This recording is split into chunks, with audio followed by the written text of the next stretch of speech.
అవాచ్యవాదాంశ్చ బహూన్ వదిష్యంతి తవాహితాః నిందంతస్తవ సామర్థ్యం తతో దుఃఖతరం ను కిం. పద అర్థం చూద్దాం రండి.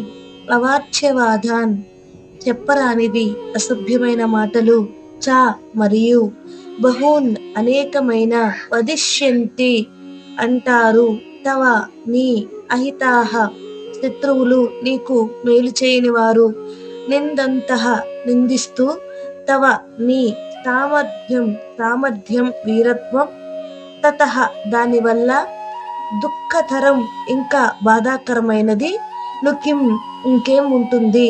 ఇప్పుడు తాత్పర్యం చూద్దాం రండి.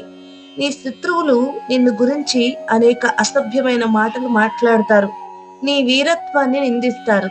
అంతకంటే బాధాకరమైన విషయం ఇంకేముంటుంది ఓ అర్జున. ఇప్పుడు సందర్భం చూద్దాం రండి. అర్జునుడు యుద్ధం చేయడం తప్పు అనుకుంటున్నాడు. కృష్ణుడు అర్జునుడి మనోధైర్యం పెంచటానికి 2వ అధ్యాయం 33వ శ్లోకం నుండి 35వ శ్లోకం వరకు అతనికి చెప్తాడు, ధర్మయుద్ధం వదిలేస్తే అవమానం వస్తుంది, గౌరవం పోతుంది అని. అయితే ఈ శ్లోకంలో నీ శత్రువులు నిన్ను అవమానిస్తారు, అది నీకు భరించలేని బాధ కలుగుతుంది అని వివరిస్తాడు. భగవద్గీత మరింత మందికి చేరువ కావాలి అంటే నా వీడియోని మీరు తప్పకుండా లైక్ చేయాలి.